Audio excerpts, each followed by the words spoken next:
hidupku ini malang sekali, hidupku ini menyedihkan sekali, salahku apa kok Allah mengujiku seperti ini. Ya jadilah kita orang yang tidak bahagia. Meskipun mungkin sebenarnya ujiannya hanya kecil saja. Sebaliknya, orang yang ujiannya sangat berat, tapi menganggap, aku masih bahagia. Masih banyak orang yang lebih malang dari aku, lebih sedih nasibnya dari aku.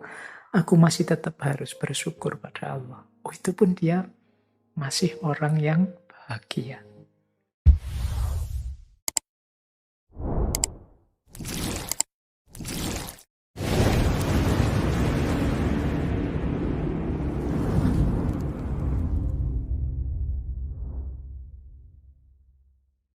Oke, bismillah. Assalamualaikum warahmatullahi wabarakatuh. Bismillah, kita lanjutkan ngaji kita. Malam hari ini kita ganti sesi. Oke, selanjutnya mental kaya dalam arti merasa cukup, merasa puas dengan apa yang aku miliki saat ini. Sementara tidak sederhana itu ekuivalen dengan kemiskinan atau mental miskin. Selalu merasa kurang, selalu merasa tidak cukup, tidak puas dengan yang dimiliki saat ini. Jadi ternyata mari kita hidup sederhana. Itu dalam definisi ini itu sebagaimana mari kita hidup yang kaya. Maksudnya, mari kita puas, merasa cukup, merasa mampu dengan apa yang kita miliki sekarang. Nah, itu namanya hidup yang kaya. Jadi, boleh saja kita masih belum punya mobil, boleh saja motor kita masih motor tua yang masih mogokan, yang tiap bulan sekali harus servis, yang harus selalu keluar uang banyak untuk servis, macam-macam. Tapi kita puas, kita merasa, wah, hidup saya itu sudah cukup, apa-apa saya punya, yang saya inginkan terpenuhi semua. Nah, kita bahagia dengan itu, berarti kita punya mental kaya. Itulah hidup sederhana. Jadi, kesederhanaan itu sebenarnya. Bukan sesuatu yang kesannya kan seperti serba kekurangan. Kita membayangkan sederhana itu di limit paling bawah, paling minimal. Sebenarnya ya kesederhanaan itu menunjukkan orang yang bermental kaya karena dia merasa puas dan cukup dengan yang dimiliki saat ini. Kata Seneca selanjutnya, tidak ada yang lebih terhormat dibandingkan hati yang penuh rasa syukur. Jadi orang yang senantiasa mensyukuri anugerah apapun yang dia dapat dari Tuhan dalam hidupnya, sekecil apapun atau sebanyak apapun, sangat berkualitas atau biasa-biasa saja, semuanya dia syukuri. Inilah orang yang layak kita hormati, karena dia mentalnya orang kaya, orang yang senantiasa puas dalam hidupnya. Dialah orang yang terhormat. Tapi orang yang senantiasa tidak puas, senantiasa mengeluh, senantiasa menuntut, seolah-olah hidupnya isinya hanya keruwetan-keruwetan, kesulitan-kesulitan saja, menutup sebelah mata terhadap aneka anugerah Allah padanya. Ini menunjukkan orang ini mentalnya masih mental miskin. Jadi, kalau pakai quote-nya Seneca tadi, yang bersyukur tadi loh yang harus lebih kita hormati, karena dia lebih terhormat. Bahkan mungkin meskipun kepemilikannya sangat minimal, tapi dia senantiasa bersyukur. Yang sedikit itulah yang dia syukuri di hadapan Tuhan. Alhamdulillah, berarti kita puas dengan anugerahnya yang seperti ini, yang layak dihormati. Itu dari quotes keduanya Seneca tadi. Tidak ada yang lebih terhormat dibandingkan hati yang penuh rasa syukur. Jadi rumus pertama kesederhanaan itu adalah puas dengan apa yang dimiliki. Yang kedua senantiasa bersyukur. Dan yang ketiga adalah sampai kita melanjutkan hidup tanpanya, kata Seneca, kita tidak sadar betapa sangat banyak hal yang tidak penting. Kita menggunakannya bukan karena kita membutuhkannya, namun karena kita memilikinya. Yang ketiga ini pelajaran bagi kita untuk cermat, untuk jeli, melihat bahwa sebenarnya ada sangat banyak hal yang kita miliki itu sebenarnya tidak penting.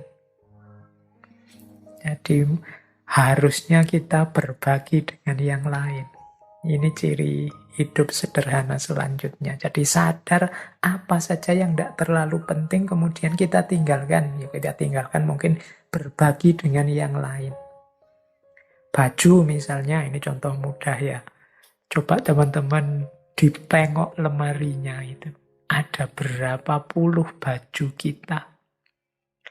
Terus berapa yang kita pakai efektif sebenarnya. Itu mungkin sebagian besar bisa jadi mungkin 75% baju yang kita punya itu sebenarnya jarang dipakai juga. Mungkin saatnya kita berbagi.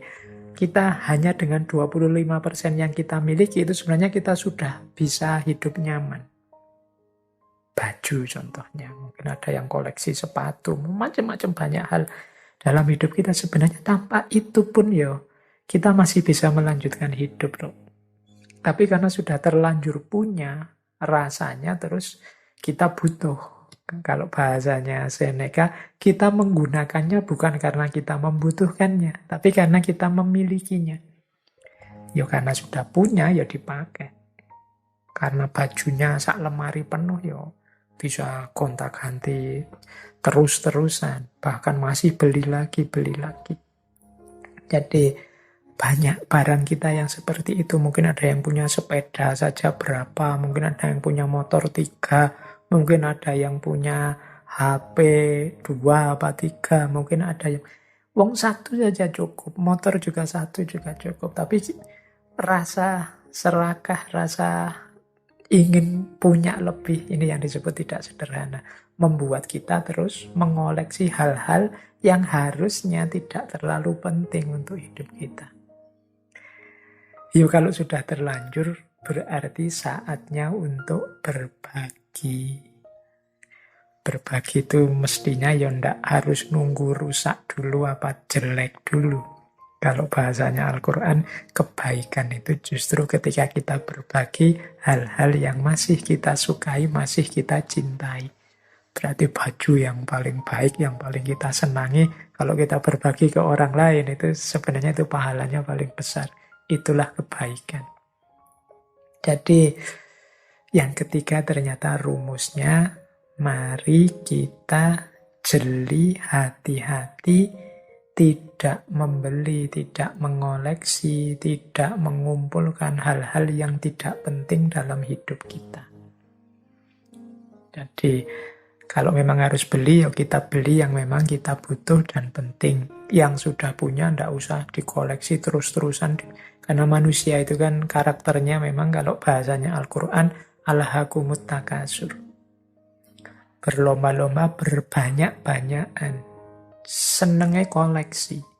Jadi kata Seneca, sampai kita melanjutkan hidup tanpanya, kita tidak sadar betapa sangat banyak hal tidak penting. Kita menggunakannya bukan karena kita membutuhkannya, namun karena kita terlanjur memilikinya. Nah, ini berarti saatnya bersih-bersih. Segala kemubaziran yang tidak perlu, yuk kita biasakan berbagi. Rumus ketiga itu. Rumus keempat, untuk hidup yang sederhana, kata Seneca begini. Ini melengkapi yang ketiga sebenarnya. Apapun yang melewati batasnya, selalu dalam keadaan tidak stabil. Nah, yang ketiga ini rumus jangan berlebihan.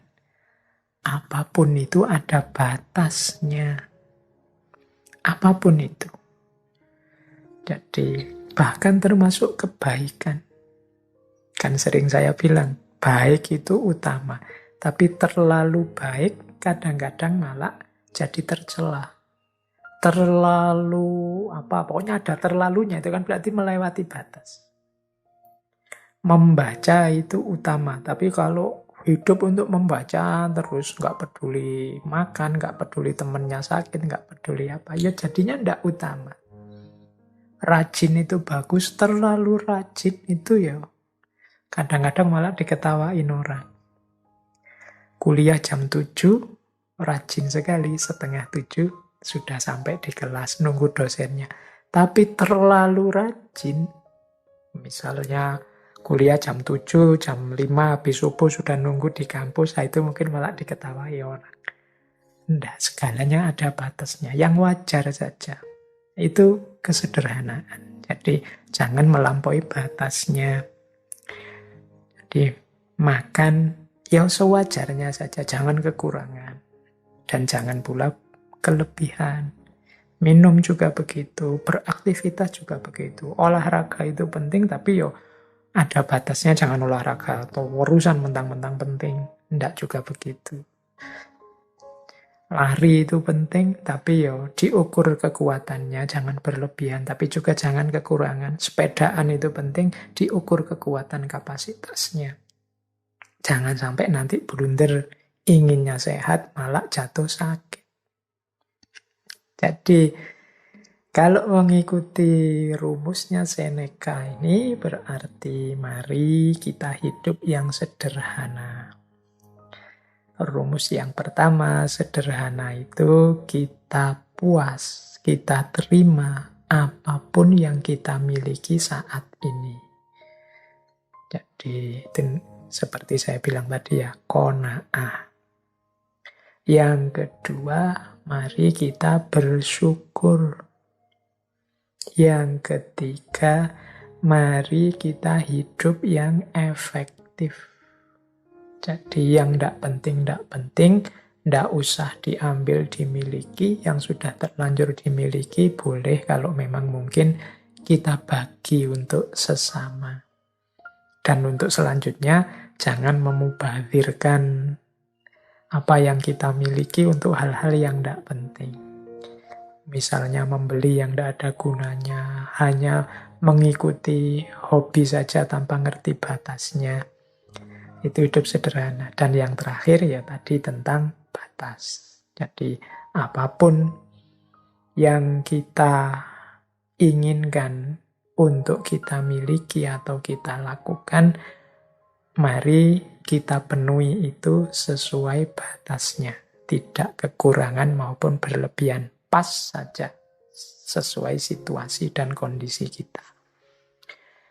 Nah, sekarang mari kita belajar tentang kebahagiaan.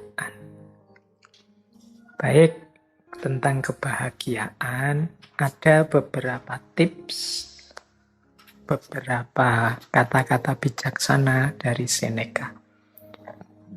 Yang pertama, kata Seneca begini, orang itu menjadi sengsara karena ia berpikir dirinya begitu.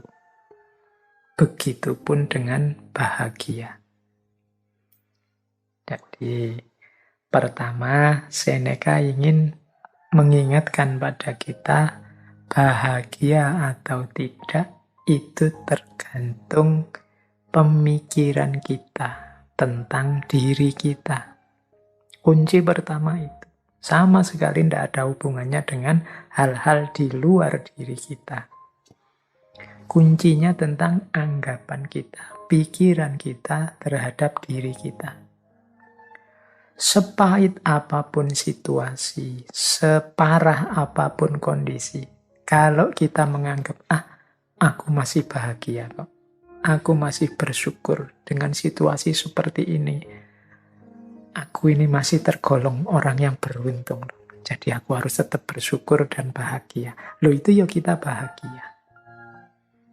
Meskipun situasinya sebenarnya tidak terlalu sedih, tidak terlalu mengenaskan, meskipun hanya kesulitan kecil saja dalam hidup, tapi kalau kita merasa, wah hidupku ini malang sekali, hidupku ini menyedihkan sekali, salahku apa kok Allah mengujiku seperti ini, ya jadilah kita orang yang tidak bahagia.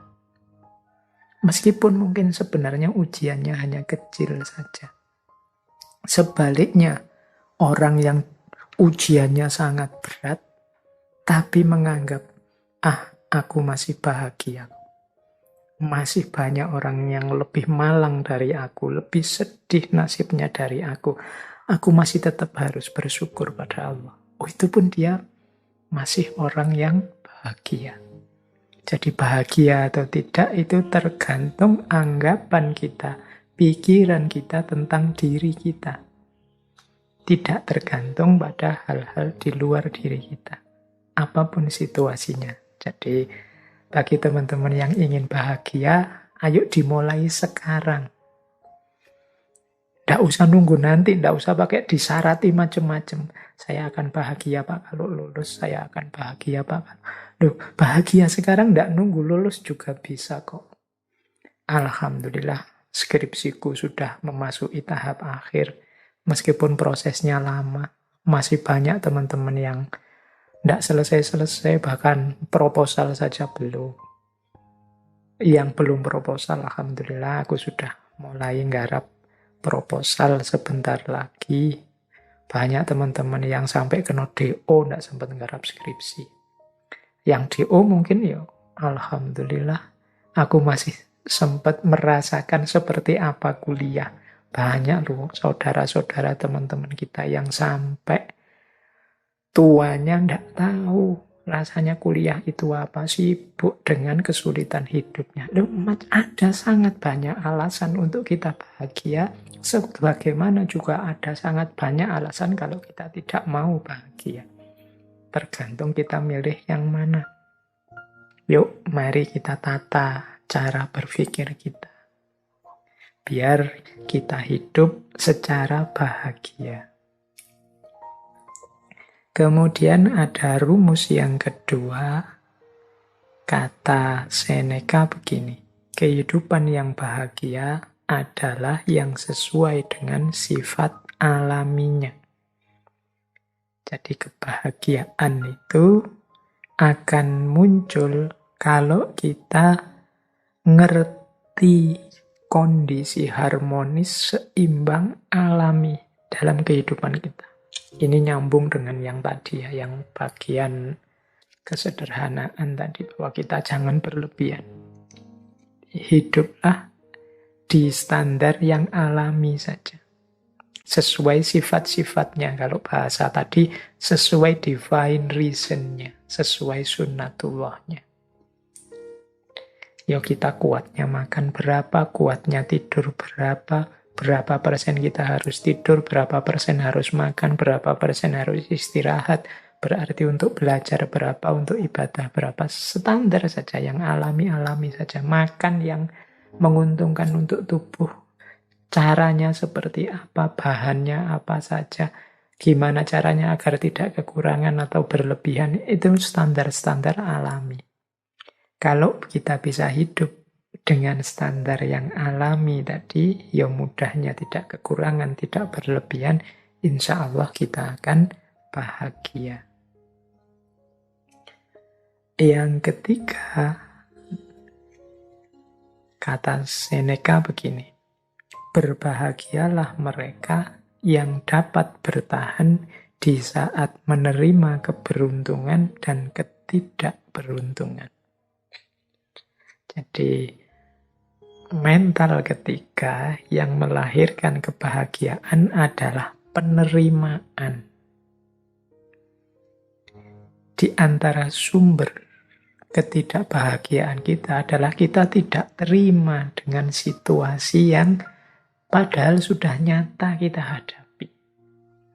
Kita tidak mau ngaku, kita tidak mau Menerima bahwa, oh iya, sekarang memang situasinya seperti ini. Oh iya, sekarang memang kondisinya begini. Mari kita terima dulu kenyataan hidup. Kalau orang Jawa menyebut kasunyatan. Mari kita terima dulu apapun situasi yang memang sudah jelas kita hadapi. Ini akan membuat kita bahagia. Bahwa untuk selanjutnya, wah saya harus mengubahnya jadi lebih baik. Saya harus memperjuangkannya agar lebih berkualitas, monggo. Tapi pertama-tama, mari kita terima dulu. Apapun situasinya. Jadi, kalau bahasa psikologisnya, jangan denial. Jangan menyangkal. Kalau memang faktanya sudah terjadi, bukti nyatanya sudah kelihatan, yuk kita terima. Biar tidak gelisah jiwa kita, tidak bingung. Jadi, apakah itu jenisnya keberuntungan atau ketidakberuntungan? Ini lebih kondusif untuk kebahagiaan hidup kita. Dibandingkan kalau kita menolak terus, kita curiga terus, kita membantah terus, tidak terima terus. Itu secara psikologis tidak kondusif, membuat kita tidak bahagia. Akan lebih baik kalau kita terima. Pak, kalau kita dibohongi, akhirnya gimana Pak? Ya enggak apa-apa, kita akui saja bahwa kita memang dibohongi. Besok semoga saya enggak dibohongi lagi, berarti saya harus belajar. Itu lebih membahagiakan.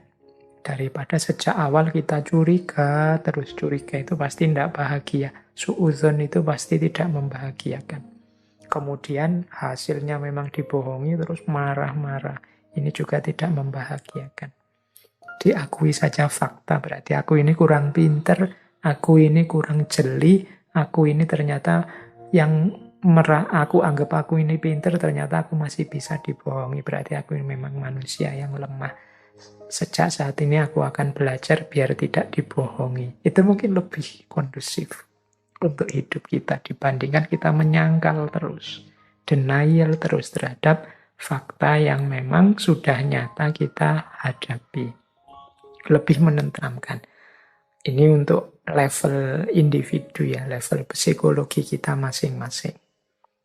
Mungkin kalau nanti urusannya beda, mungkin level sosial atau politik atau ekonomi logikanya mungkin berbeda, tapi untuk kenyamanan kebahagiaan hidup kita, penting bagi kita untuk mengakui dan menerima situasi yang kita hadapi, baik bentuknya keberuntungan maupun ketidakberuntungan. Nah, yang keempat, ini ada rumus dari Seneca begini. Keberuntungan itu adalah apa yang terjadi saat persiapan bertemu kesempatan. Ini rumusnya unik ya, kita dulu sering mendengarkan kalimat kejahatan itu terjadi kalau ada niat dan ada kesempatan.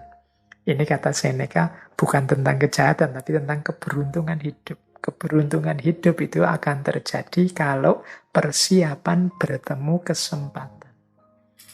Jadi kalau kita ingin hidupnya beruntung dan bahagia, berarti apa?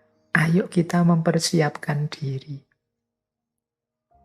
Sehingga ketika kesempatan datang, kita bisa memanfaatkannya untuk kepentingan kita. Itulah namanya beruntung. Untuk hal apa saja yang kita inginkan jadi target-target kita, kalau tadi di depan aja tujuan hidup kita, mari kita siap-siap. Jangan sampai kesempatannya datang, kita belum siap. Atau sebaliknya juga, persiapan kita sudah matang, kesempatannya tidak datang. Hanya saja, kalau kesempatan kan kita tidak menguasai sendiri. Kesempatan itu kadang datang dari luar diri kita. Tapi kalau persiapan, itu kita sepenuhnya yang melakukan. Jadi mari siap-siap. Sampean ingin apa? Misalnya, saya nanti ingin jadi orang yang di masyarakat itu dihargai, kemudian mungkin disuruh ceramah, disuruh sambutan, bisa kalau tiba-tiba disuruh memberi tausiah, wah itu besok bayanganku begitu aku. Nah, berarti harus sejak sekarang latihan ngomong, latihan pidato, latihan ceramah, itu persiapan. Siapa tahu tiba-tiba ketemu momen, monggo mas memberi sambutan, memberi tausiah, ini Pak Yainya ndak datang, lu kita sudah siap. Itu kan keberuntungan. Begitu tampil, wah ternyata luar biasa, besok diundang bicara lagi. Ya, itu namanya keberuntungan. Ketika persiapan ketemu kesempatan. Tapi kalau kita tidak siap sama sekali dan memang tidak menyiapkan diri, ya kesempatannya datang, dia akan lewat sia-sia. Monggo mas, tausiah. Aduh mohon maaf, saya tidak mampu, saya tidak pernah, saya tidak bisa. Ya sudah, kesempatannya lewat. Itu contoh sederhana. Dalam hal apapun juga begitu. Ketika teman-teman ingin meraih sesuatu, persiapkanlah diri sebaik-baiknya sehingga ketika sesuatu itu hadir, kita sudah siap menyambutnya. Itulah kuncinya hidup bahagia. Jadi beruntunglah kita yang ketika kesempatan datang kita sudah siap. Ini diantara rumusnya kebahagiaan. Berarti sehubungan dengan target-target hidup kita, keinginan-keinginan kita, kita harus mempersiapkan diri untuk menghadapinya, mengelolanya begitu kesempatannya datang. Karena keberuntungan itu terjadi ketika persiapan bertemu kesempatan.